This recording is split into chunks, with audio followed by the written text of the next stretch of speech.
Boris Johnson is in the Middle East. He's meeting Gulf leaders for energy security talks. The Prime Minister wants to end the UK's reliance on Russian oil and gas, the West as well, after the invasion of Ukraine. So he's turning to Saudi Arabia and the UAE in the hope that perhaps there's a possibility that oil and gas production could be ramped up. The knock-on effect of the Ukraine crisis here in the UK has been a spike in prices at the pump, as I'm sure you'll all be well aware. The RAC says the average price for a litre of diesel on forecourts rose to £1.76 yesterday, up around 2.5 pence from Monday. Petrol rose to nearly £1.65 per litre on average. Is oil from the Gulf the way forward, the right way forward? Of course there are concerns about human rights. On Saturday, it was reported that Saudi Arabia executed 81 men in a single day. That was more than the total they'd executed last year. The Prime Minister has been challenged about this. Here's what he said. I've raised all those issues many times over the past since I was Foreign Secretary and beyond, and I'll raise them all again today. But we have long-standing relationships with this part of the world, and we need to recognise the very important relationship that we have. Well, Nabila Ramdani is an Arab affairs journalist and joins me now. Nabila, thanks very much for talking to me. A long-standing relationship, but not necessarily a comfortable relationship. How does the UK negotiate this? Well, absolutely. Good morning, Naga. Well, effectively, there's nothing massively complicated about Britain's relationships with any of the super-rich Gulf states. Vast amounts of money and resources are hugely attractive to countries like Britain and America.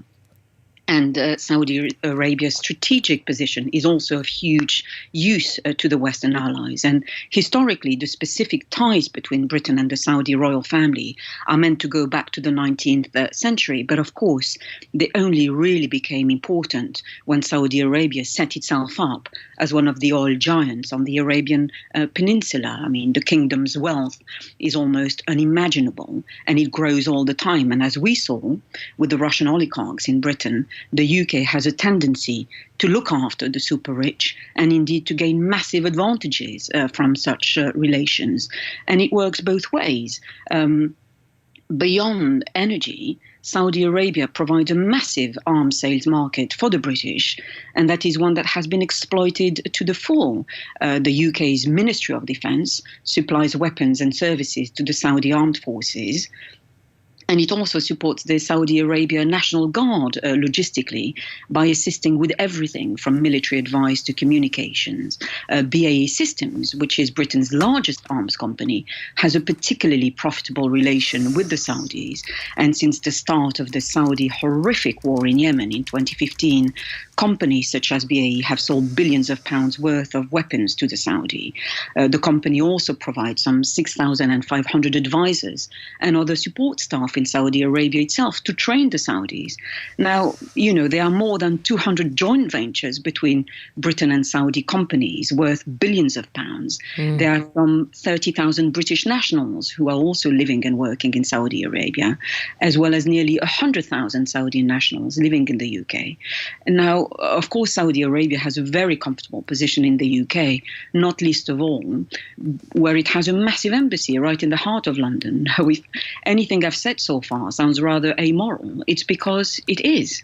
I mean, it's so interesting when we hear from Boris Johnson, who says, a mistake was made with Vladimir Putin and Russia and taking a look at the reliance on wealth. I mean, some figures say, 140 billion pounds invested from Middle East and Gulf states in the UK, the financial exposure London has to the Gulf states. Isn't it a case that it's not a case of clearing the decks? That's just impossible. Financially, it's impossible. The relationship has to be, you almost have to hold your nose and continue. Well, relations between wealthy and influential nations are invariably based on realpolitik rather than any kind of principles or indeed morality. There is a myth that the kind of stance that the West is adopting in regards to the Ukraine war reflects more general attitudes towards international relations. But this really isn't the case. Saudi Arabia is prosecuting a horrendous war in Yemen with the help of the British. And yet Prime Minister Boris Johnson barely mentions this, as he's already set off to talk business with the Saudis and other Gulf states. There have been some terrifying revelations about the Saudi state allegedly murdering a journalist, Jamal Khashoggi, in Turkey. Well, and Boris Johnson says he's going to raise the issue of human rights. I mean, even if he does, so what? To what end? Well, we should always bear in mind that there are proven claims of regular executions of Saudi citizens by the regime.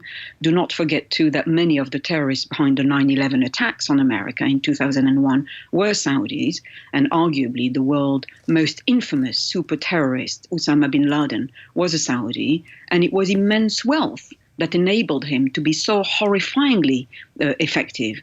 The current Saudi regime will quite obviously continue to deny any links to terrorism. There is plenty of other evidence of links to terrifying atrocities. Nabila, none of this is disputable, is disputed. I think it's fair to say, even though it's been, I say that, denied by Saudi authorities. The question is, what's the alternative? Well, the reason Boris Johnson's trip to Saudi Arabia is deemed so controversial at the moment is because the world is united in moral outrage against the Russians and what they are doing in Ukraine. Now, this really stinks of double standards and deep flaws in the moral compass of governments like Britain's. Trying to end oil dependency with an autocratic regime in Russia while deepening oil dependency with another autocratic regime in the Gulf does not make any moral sense. But again, this will not prevent some politicians, including Boris Johnson, from defending these ties with Saudi Arabia. Nabila Ramdani, Arab Affairs journalist, thank you very much for your insights with me in the last few minutes. Do take care.